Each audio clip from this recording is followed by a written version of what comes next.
Ikdienas steigā, darba grafikā un pienākumu virpulī mēs bieži aizmirstam par sevi, par savu labsajūtu, par veselību, gan fizisko, gan emocionālo. Un nē, šoreiz mēs nerunāsim par analīzēm vai zobārstiem. Šoreiz mēs gribam uzrunāt tieši tevi, īpaši tevi, mīļā klausītāja. Šī saruna būs mazliet smagāka, bet ļoti svarīga. Audio stāsts – vardarbība ginekologa kabinetā. Kas ir vardarbība?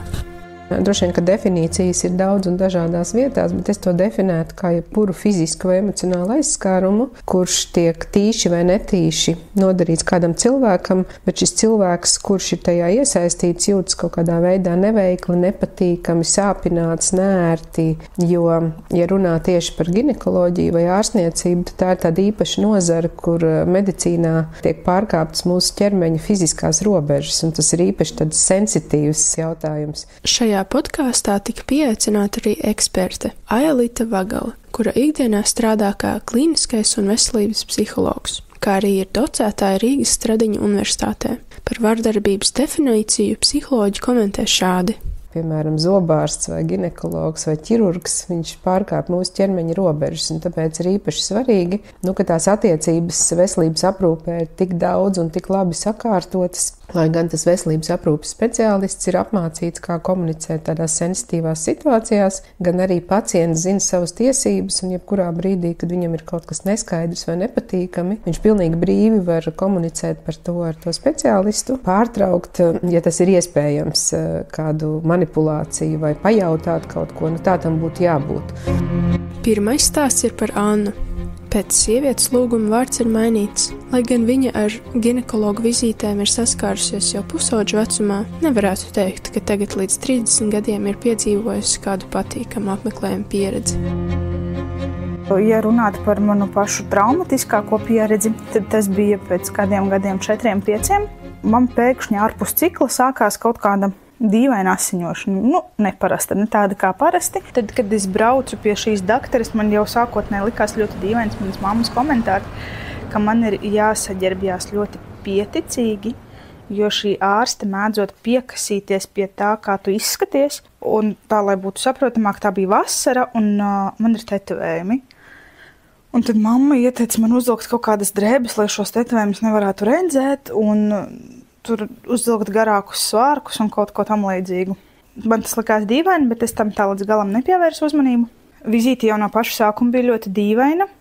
Viņas pirmie jautājumi bija nevis attiecīgi par problēmu, ar kuru es esmu saskārusies un kāpēc es vispār esmu ieradusies uz vizīti, bet ar to, cik daudz man ir bijuši dzimuma partneri. Es, protams, atbildēju uz to jautājumu, no kura viņa tālāk izsecināja kaut kādus savus dīvainos secinājumus, ka man esot nekārtīga dzimuma dzīve. Kaut gan man ir pastāvīgais partneris, par ko es viņu attiecīgi arī informēju, nosaucot šo te problēmu.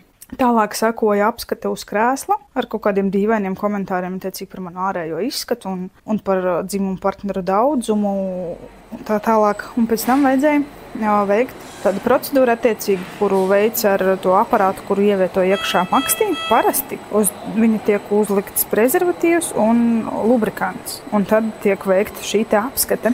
Un šajā reizē viņa neuzlika lubrikantu un attiecīgi ievietoja viņu tā kā sausām makstī. Es nezinu, kā to aprakstīt tā īsti, bet tas bija ļoti nepatīkami, tas bija sāpīgi un sāka tur bakstīties uz dažādām pusēm. Man pat kaut kādā brīdī likās, ka viņa speciāli mēģina izdarīt tā, lai man vairāk sāpētu. Bet es jutos gandrīz kā izvarota. Tie droši vien būtu pārāk skaļi vārdi, bet es jutos ļoti, ļoti slikti. Ar visu šo pieredzi un neskaitāmajiem ārstiem man tiešām pa 15 gadiem nav trāpījies neviens normāls ārsts ar iejūtīgu un pretīm nākošu attieksmi, kas korekti uzvestos un visu izskaidrotu normālā cilvēcīgā valodā, nevis medicīniskā. Man vairs nav iekšās turpināt meklēt to ideālo ārstu, un dotajā brīdī es vispār vairs negribu speciālistu apmeklēt. Šādi par vardarbību izsakās klīniskais un veselības psihologs Ailita Vagale.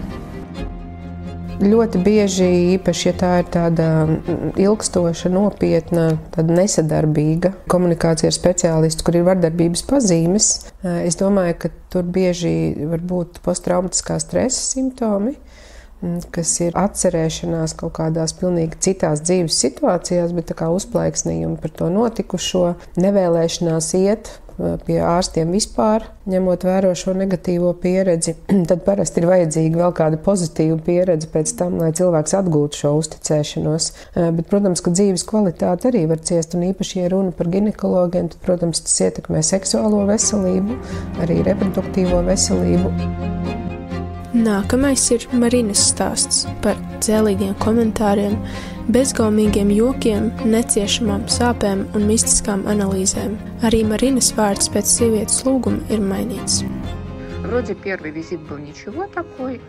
Pirmā vizīte viss bija kārtībā. Vizītidāmas ķiķināja, skaties uz maniem tetovējumiem, runāja par tiem, bet tad man atrādā dzemdes kāko čūlu.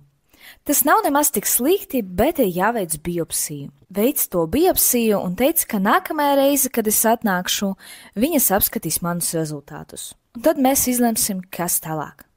Un kā mēs iespējams veiksim kauterizāciju, ja tur nav nekā ļaundābīga. Viņas man precīzi neteica, kas tas būs par procedūru. Viņas pateica kauterizācija, un tas ir viss. Tādos nākamajā reize man vajadzēja veikt kauterizāciju. Viņas man neparādīja biopsijas rezultātus. Starp citu, pēc tam pie citā ārsta, pie kura gāju, arī šo biopsiju nekur neatrāda. Tāpēc es pati nezinu, vai tā biopsija vispār bija. Nezinu, kā šo procedūru vajadzētu veikt. Teoretiski es par to lasu interneta, bet interneta un klīnika ir pilnīgi atšķirīgas lietas. Ārsts ar savu asistentu ļoti ilgi uzstādīja aparātu, apsprieda, cik lielu jaudu tām pielikt. Pati ierīce izskaties kā lodamurs. Principā sajūta tāda pati, un es nebiju anestezēta. Manai pateica, lekt te nav ko, bet ja ļoti gribas, tu vari kliegt, ja patiešām sāp. Ja jums jau veic procedūru, jūs taču neliksiet ārā no kresla un neteiksiet, ka tas ir viss. Mēs vairs neko nedarīsim. Tā es tur sēdēju, viņas to darīja, tas bija ļoti sapīgi. Kaut kādu brīdī es sāku just šašlika smaržu. Ziniet, sadegušas gaļas smaka. Es sēžu un raustos tajā kreslā, jo man tik ļoti sāp. Tu taču esi dzemdējusi. Nu nav tagad tik sāpīgi, ko tu te čīksti?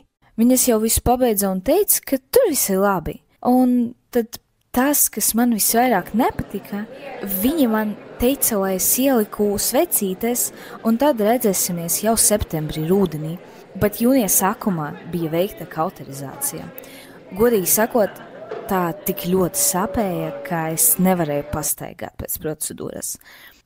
Mani sagaidīja mana vīra māte, viņa dzirdēja aiz divām kabineta durvīm, cik ļoti man sāp, kā es kliedzu, un viņa vedi mani mājās, un es esmu ļoti priecīga, ka viņa tur bija, jo citādāk vienā es tiešām nebūtu tikusi mājās, jo neviens man nebrīdināja, ka man vajadzīgs kāds pavadonis.